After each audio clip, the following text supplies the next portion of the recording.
author, columnist, managing editor of LibertyNation.com, podcast host and conservative policy advocate. We dismiss history at our peril. Liberty Nation Radio with Mark Angelides. If you believe one side, democracy is on the ballot. If you believe the other, economic rack and ruin lies ahead for America. And it'll all be decided in just a few days as voters head to the polls. Welcome back to Liberty Nation's Midterm Election Special here on the Radio America Network. I'm your host, Mark Angelides. On today's special edition, we'll be having some unique panel discussions on the electoral pitfalls, the prognostications, and the import of minority voters. We'll also be talking about Supreme Court Justice Clarence Thomas and his railings against affirmative action. I'd like to say a special hello to our listeners out in Park Hills, Missouri on KFMO 1240 AM. Thanks for being here and part of the team. Remember, this show is proudly sponsored by LibertyNation.com, where you can access podcasts, breaking news, analysis, and a range of biting and brilliant shows to whet your appetite for freedom and your fondness for the great American Constitution. It seems that something is going wrong in the Democrat camp as we approach the final days of the midterm season. From missing the message to disastrous polling, is it too late to right the listing ship? Well, to figure that out, we're joined by not one, but two political analysts, longtime host of this here Liberty Nation radio show, Tim Donner, and Liberty Nation's chief political correspondent, Mr. Graham J. Noble. Welcome aboard, gents. Thanks so much. Good to be here, Mark. So let's kick this off with you, Tim. This was supposed to be plain sailing for the Democrats, wasn't it? They had the January 6 hearings. They had the Mar-a-Lago raid. And yet the polls show danger and heartbreak dead ahead. What happened? Well, the only people that thought there was clear sailing were Democrats themselves, who were gaslighting not only the American people, but themselves into thinking that something like January 6th was uppermost in people's minds when they're getting ready to vote. They thought that abortion would turn the election around their way. And in the summer, with what I call a summer issue, they did gain some ground. But predictably, as people get closer to the actual election, they care about the things that affect them every single day. The cost of living, gas prices, food prices, going to the grocery store. Every time they spend a dime, people are reminded of this raging inflation. And Mark, here's the thing. For anybody younger than me and Graham, they've never encountered inflation. They don't know what it means. It hasn't been an issue since 1980, really. And people are not dealing with it well. And as the days dwindle down, it's pretty obvious that kitchen table issues are deciding this election, and it's not looking good for Democrats. Their momentum, any momentum they had, has been drained, and it's only going to be worse, I think, come the actual election day. You know, I think you're right there in terms of the momentum strategy, Tim, because it did seem that over summer, everything was going in the Democrats' way. I mean, there were so many things happening that the news media was filled with wins for Democrats, troubles for Republicans. But Graham, do you agree with that assessment? And was it perhaps a case that the Democrats launched all of their political missiles too early in order to shore up what was quite clearly a failing president? I mean, I do think that. I think also that the Democrats have tried to make we love to say every time a midterm election comes around, we like to say this is a referendum on, insert here, your name of choice or whatever. And they did really try to make this a referendum on Trump, of course, former President Donald Trump. They tried to keep him front and center. And of course, he has been, he's still being talked about. He's still obviously one of the leading figures in the political world today. But this midterm election really isn't at all a referendum on Donald Trump. And it very much is a referendum on not just Joe Biden, but the Biden administration as a whole. And while Yes, obviously, the economy, as you know, James Carville famously coined the term, it's the economy stupid. It always is, but it's more than that. You know, the Democrats have thrown everything at the wall over the last couple of years to see what would stick. All of their crazy progressive policies, they've thrown them all out there. And of course, as a result, we've had the crime problem, the border problem. So yes, it's the kitchen table issues, but there's so many other. It's the cultural. I believe the cultural war figures very strongly also in this election. Didn't Barack Obama tell us that the cultural war didn't exist? I'm sure that was a thing just a few short months ago. Well, now what they're doing is they're saying they don't want to engage in silly culture wars. They're so out of touch that they're gaslighting themselves about what people care about. I did an article on LibertyNation.com in this week before the election saying that the Democrats' closing argument consists of January 6th and socialism and abortion. They think that, you know, there are some of those famously fickle, independent women who sway back and forth from one election to another, who may think that the ability that they've been stripped of to have a constitutional right to abortion, and the fact that they now have to inconvenience themselves for a once-in-a-lifetime procedure and perhaps travel to the half of the country where abortion is not only legal but welcome, that's more important than what they're paying for their cost of living, with staggering price increases, with a crime wave, with the border basically dissolving under Democratic rule. These are the things people care about. They're long since past January 6th, and they can readdress that issue come 2020, the 2024 cycle. But people do not care about it now. But the Democrats don't seem to understand that. Yeah, it seems that there's a certain zeitgeist going across the nation, Graham. What's your take on it? Yeah, absolutely. I mean, you know, I agree with what Tim said. I also find it interesting that just a couple of days ago, there was an article published in The Atlantic, kind of opinion piece that said, I read this. You know, we need to move on from the response to the pandemic, and you know, all the shutdowns and people losing their jobs, and particularly kids being kept out of school for so long. We need to now just forget about all of that. You know, we didn't know at the time. We were acting on bad information, and we didn't understand the science. and now we're you know, and so you can't blame anybody for that now. You can't blame Democrats for keeping the schools closed and this kind of thing. And you know, there's an air of desperation about that. And I think Democrats now at the last moment are trying to rewrite a lot of recent history, you know, by saying, oh no, we didn't talk about this, we didn't talk about that. We've never denied, you know, we've never challenged previous election results where we lost certain elections. And, you know, we never cried defund the police during that's right. We never did that. It was the Republicans that were anti-police, not us. Right. You know, and it's just, they've literally tried to, they're hoping that the American people have the memory of a goldfish, you know, where they're literally only going to remember what happened yesterday and not last week or last month or last year. I think if you look at the gubernatorial races in New York and Michigan, they are microcosms of what are happening across the nation on the issues that Graham just discussed.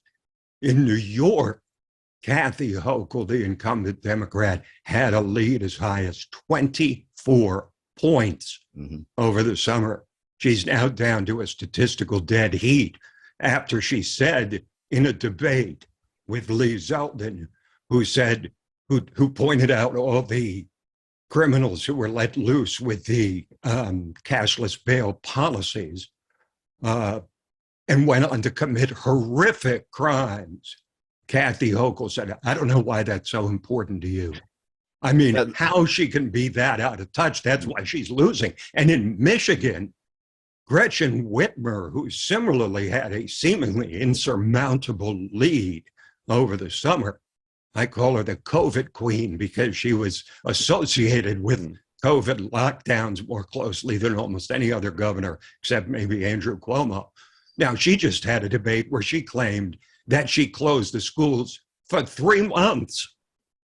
Just an outright, just bold-faced lie. And people realize it, and now Gretchen Whitmer is also in a statistical dead heat. It looks like both of them are going to lose races, Mark, that it looked they had no chance of losing even a month or 6 weeks ago. It seems to me that the Democratic Party as a whole is seeking to become, is it shriven by the electoral midterms? They hope that the past will be gone and they can be born afresh for 2 more years. I think shriveled might be the more potent and accurate term, because they're going to lose probably 30 seats in the House. And now Real Clear Politics is predicting a 4-seat pickup for the GOP. They're added New Hampshire to Nevada and Georgia and Arizona now as predicting pickups for the GOP to give them 54 seats instead of the 50 that they have now. So it's a train wreck for Democrats. Tim, we are going to dive into the prognostications and predictions after this short break. We're talking with Tim Donner and Graham J. Noble on our Liberty Nation Radio Midterm Special. We'll be right back after this note from our sponsors, reading the electoral tea leaves. Don't go anywhere. We dismiss history at our peril. Liberty Nation Radio with Mark Angelides. And we're back with longtime host of LN Radio, Tim Donner, and Liberty Nation's Graham J. Noble. Earlier, we discussed the foibles and follies belaboring Democrats as Election Day approaches. But I want to shift to crystal ball gazing now, chaps, and see if we can nail down some predictions. So first, Graham, I keep rereading an article you wrote on libertynation.com about how Georgia might once again be the focal point, and how if the Senate races are close, we might not know who has ultimate control until December. Can you give us a brief rundown of that particular scenario, please? Well, yes. And, the thing about Georgia is basically the main target for Democrats at the moment. I mean, they would dearly love to get rid of the Electoral College altogether. But in terms of a strategy to capture the Electoral College and give themselves an advantage possibly for, who knows, decades, Georgia is a key state. North Carolina, by virtue of the number of electoral votes at stake here, North Carolina, Georgia, and Texas are all major Democrat targets. And that's why they've been kind of chomping away, trying to get control of the Peach State for a while now, because, they turned North Carolina into a purple state, although this election cycle, that may change again. It may go back to a red state, at least temporarily. But basically, they got their foot in the door in North Carolina. And so now the next, and Texas is still a little beyond their capability. So Georgia has been a focal point. That's why Stacey Abrams is so desperate to become governor of Georgia. And of course, the last time around, we had those 2 runoff elections, and the Democrats took them both. And I think that was kind of a shock to the system for a lot of Republicans. And this time around, Democrats are desperate not to lose Raphael Warnock's seat. And that's a close one. And, that could go to a runoff, because Georgia's one of only 2 states where, in order to win the election outright, one candidate has to get 50% of the vote plus one. So they have to pass that 50% threshold in order to avoid a runoff. That race, who knows, that may, we may be surprised and Herschel Walker may walk away with it, but I don't think so. I think it's entirely possible that race is going to head to a runoff. Difficult. I don't like to predict the outcome of this one. I honestly believe that it's anybody's race, literally. I mean, I think Walker's looking good, but it wouldn't shock me if Raphael Warnock somehow managed to pull that one out. So, Tim, let's continue with this theme, please. So you mentioned just before the break about that there's 4 states that the Senate race really hangs on. What's your analysis of those races? Well, I think until recently, everybody thought Warnock was going to keep that seat for the Democrats, and that at best, Walker might be able to force a runoff. Now, I think you're looking at the possibility that Walker can win 50% plus and avoid a runoff. But even if he doesn't, I don't think that the Senate is going to pivot on the result in Georgia, because all the momentum is heading towards the Republicans. Now, this midterm cycle, Mark, reminds me of a presidential cycle, 1980. And Jimmy Carter was wildly unpopular. And I can't think why. He seemed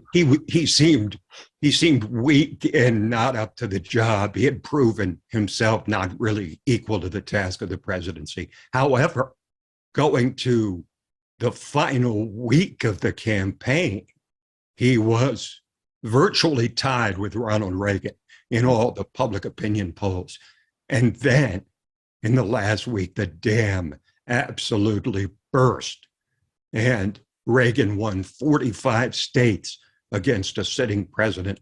I think we could be seeing the same thing in this cycle with the dam bursting loose. You see an incredible wave, an incredible red tide rising across the country as people become aware and start to think about, wait a minute, do I really want these same people that encouraged the rioters during 2020, who've imposed a cancel culture, who tried to spend trillions that we don't have, who've caused inflation, who now have to raise interest rates and cause a recession to fix inflation?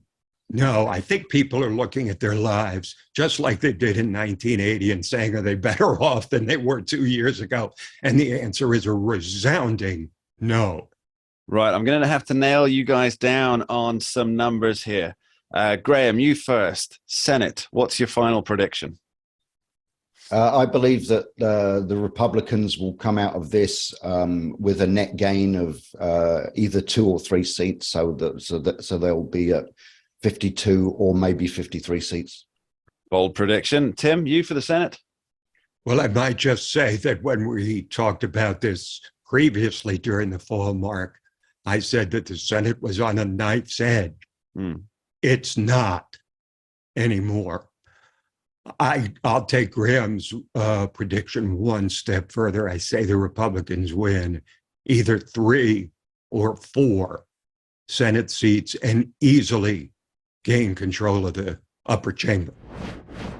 Yeah, okay. Right. I think my prediction here, I'm going to go with a very conservative 52 for Republicans. But I think I suspect that won't be resolved until December with a Georgia runoff.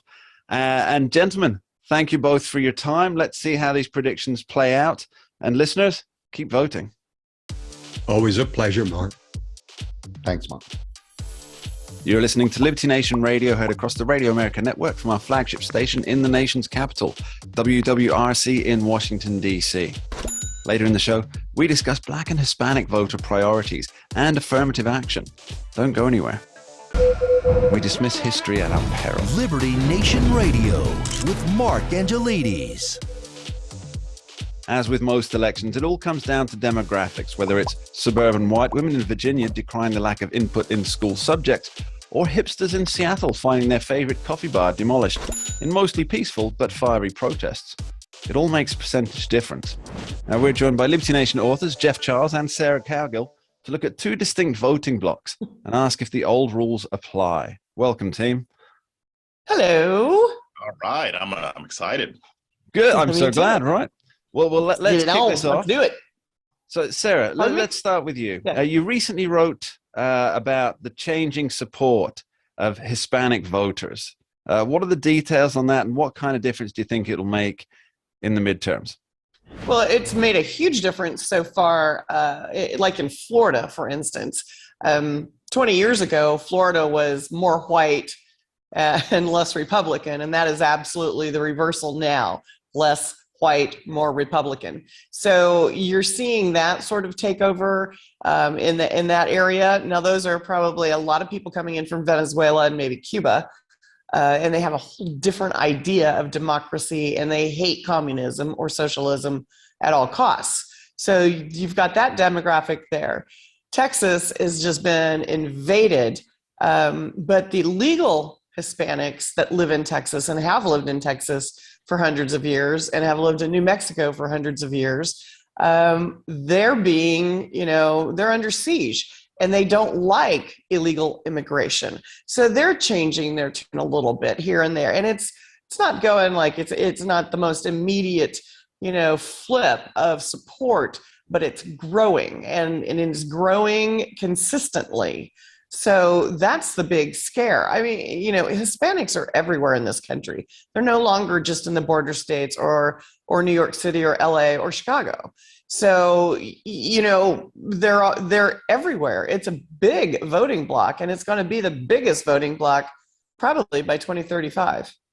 Yeah, I think you're probably right in terms of the demographic shift there, but it does seem that Hispanic voters, they are blaming Democrats and Biden specifically for the border crisis and the influx of more of illegal immigration. And it's a harder economy to survive in, and that's something that, I mean, these people may be new to our country, or they may be here for generation after generation, but they understand, this administration is responsible for what is going on right now. Pain at the pump, pain in the grocery store, your electric bill is twice as high as it was.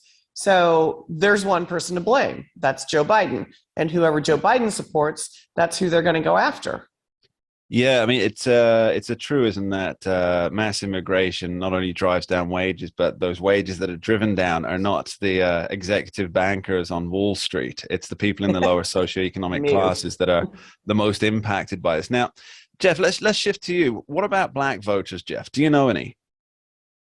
Not a single one. Well, Jeff ain't black. Jeff ain't black. No, there's no according such to thing Joe as black. Biden, he's not. Yeah. There's no such thing as a black voter, because according to Democrats, black people can't vote because of Jim Crow 2.0. So no such thing. But absolutely, Jeff, I got a specific question. So we saw under the last guy, as Joe Biden likes to say, we saw the start of a trend of black voters moving either towards the Republican Party or at least to a more independent status. What's the latest news? Yeah, it's still happening, Mark, and it's happening even more. I mean, the last poll I saw showed about 21% of black voters indicating that they will support a Republican candidate in these upcoming elections. You've got Stacey Abrams. Her black support is 79%. It should be more like 90%. Among black men in particular, it's at 75%. And really, black men are the ones who are kind of leading this exodus away from the Democrats. Now, they're not all going to vote Democrat, because there's still plenty of black voters who hate both parties. But there are more who are willing to give Republicans a shot. And this is largely because Democrats have been alienating them, pushing them away. I mean, you've got progressives on TV talking down to black men in particular for not getting in line with black women to support Democrats. Yeah, that's a very smart strategy, guys. Keep that up. Yeah, well, I think Democrats and progressives are only concerned about the LGBTQ plus communities, which is very, very minuscule compared to niche, Black Americans and Hispanic Americans. If you've been on Black Twitter for the past couple of years while the Biden administration has been in office, the biggest complaint is they've done for every other group in this country except for the people who helped to get them elected. They're not forgetting that, and they're seeing that Democrats really, they don't have their best interests at heart. And plus, this whole leftward lurch that the Democratic Party is doing, pushing all this woke stuff about gender identity in schools, black people and Latinos don't rock with that. So they're really shooting themselves in the foot. Neither do Muslims, apparently. Oh, yes. You've got protests popping up all over the place. Muslims are like, don't teach my kids that in school. It seems to me, guys, that this might not even be a specific race issue. I mean, we see white voters and Asian voters also seem to be following a similar trajectory, don't they? Jeff, Sarah? I would say yes. I mean, the most stalwart Trump hater that I know is now saying that, you know, he can't stand Nancy Pelosi and he can't stand Joe Biden and he can't understand anything the man says. So he's done an absolute 180. And I'm just basing my thought process on that. So if I know somebody who is that much of a hater, who has turned the corner and realizes that this country could be in a deep hole. Other people are starting to catch on, and they may not be vocal about it because nobody wants to be embarrassed that they voted to retain this kind of administration, but they're still going to vote. And when they vote, they're going to probably not vote for this administration. Jeff, I want you to come back on this. Sarah just said about the country will be in a hole in 10 years. What do you think black voters think about that? Where do black voters see themselves in 10 years? I mean, obviously we can't look at them as a single block, Sure. but where is the wish that for black voters that you know, that where they want to be politically in 10 years? Do they want to be part of a party? Do they want the two-party system torn asunder? What's your take? Yeah, they don't necessarily want, I mean, they'll complain about both parties just like we all do, but they don't necessarily want the two-party system to go away because, I mean, I think most people don't think that's going to happen. But really, black people want more political power. They want to be paid attention to. They want their issues to be dealt with. And the Democrats aren't doing that. I mean, I'll use crime as an example. There was a recent poll showing that 81% of black Americans, black voters, cited crime as one of the top, if not the top priority in these upcoming elections. But then you have Governor Kathy Hochul in New York saying that this is just a right-wing conspiracy theory, the whole crime thing. Crime has gone down under Biden. Like, they want to gaslight black voters into thinking that crime isn't happening in a lot of their neighborhoods. That's just one example, one of a billion examples of how Democrats have been out of touch with black voters. Black voters want economic prosperity. They want generational wealth. The economy is top of mind, just like it is for everybody else, and the Democrats have not delivered. You know, this term "top of mind," I'd never heard it before. It was said by Karine Jean-Pierre. It's just not a thing, and I hate that people are making it into a real term. So, final questions for you. Just quick answers. You're gonna get edited, Jeff. You're gonna get no. I understand Jeff was using it in a somewhat sardonic fashion. So, quick question for you. Quick fire answer. Will Democrats blame specific voting blocks for the loss if the loss happens? Sarah? Yes, they'll blame everybody but themselves. Jeff? And they're not going to single anybody out. They're gonna do the laundry list. Well, if more white women living in suburbs of Atlanta had turned out, if more black people had turned out, if more Hispanics would wake up and turn out, you know, if wishes were horses, beggars would ride. Jeff, exactly. Final word to you. The prophet Jephaziah predicts that the two groups that they will blame the most are white women and black men. I guarantee it. From your lips to God's ears. Jeff Charles and Sarah Cowgill, thank you both ever so much for joining us. Thank you, Mark. Thank you. After this short break, we'll be back talking liberty on Justice Clarence Thomas's reaction to the affirmative action cases before the Supreme Court. Don't touch that dial. We dismiss history at our peril. Liberty Nation Radio with Mark Angelides. The Supreme Court heard two cases on affirmative action, and the resulting arguments were quite something to behold. Most notably, Justice Clarence Thomas came out slaying some far-left dragons. And to report on this, to give us the blow-by-blow account, we're joined in our special Talking Liberty segment by the unwoke warrior, the constitutional crusader, and a man who looks no less manly dressed in his high court jabot than the late RBG, host of the Uprising podcast and Liberty Nation's legal affairs editor, Mr. Scott D. Cosenza, Esquire. Thanks for being here, Scott. Well, with that intro, we can't go wrong, Mark. Thank you so much. Okay, and that's all we have time for on this week. No. All right, so Scott, you listened to the audio, you analyzed the transcript.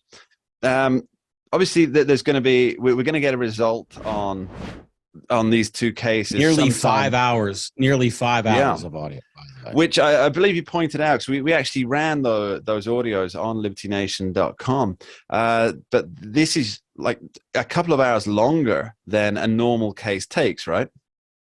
Yes, it is. Oftentimes when there are kind of landmark legal precedents that are fixing to be overturned, or that people, that we think might be, they give additional consideration to. And Roberts has been more generous than other chief justices in this regard. But I actually did the math on the recent abortion and gun control cases, and this weighs in at much longer.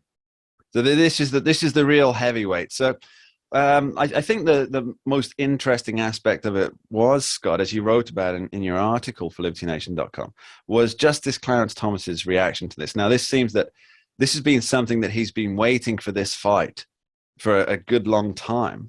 It does seem like he pines for it. One of the things that he distinguished himself as, there were many sort of attacks on affirmative action from the 5 or 6 or 7 conservative members of the court who don't like affirmative action, depending on how one counts.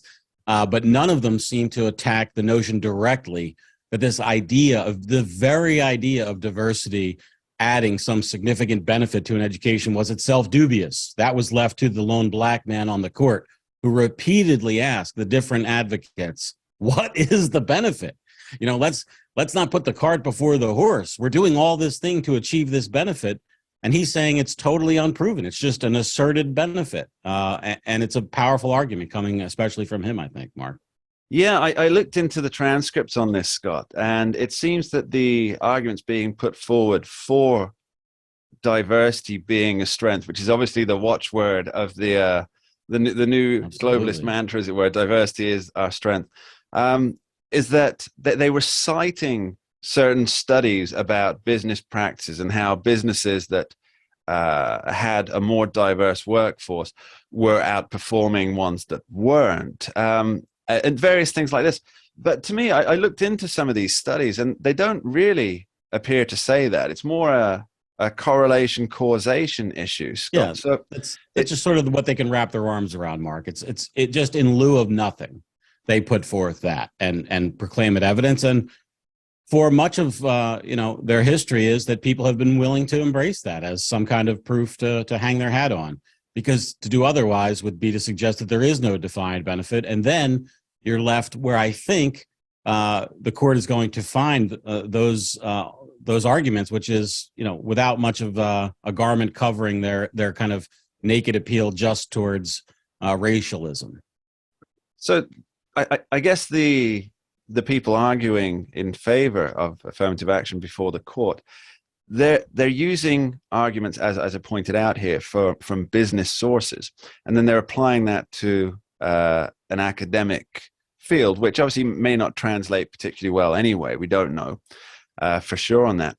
But it seems that at the core of it is that they're wanting to redress past wrongs by providing present opportunities in the hope of better future outcomes. Now, I just made that up on the spot, that little thing, but does that make sense? Is that what they're going for? Well, in American law, one of the permissible ways you can discriminate on the basis of race in different areas is by demonstrating a past discrimination against certain groups, and then the law has permitted folks to discriminate for certain groups. And one of the arguments that was posed by the North Carolina, the attorney representing the state of North Carolina in the case, they said that it was because of past discrimination at a specific school that they could be allowed to do this, and that they argued the Supreme Court would be justified in crafting a remedy that allowed discrimination on the basis of race only in schools where they had engaged in past discrimination. But I think it's a bit silly, Mark, the idea that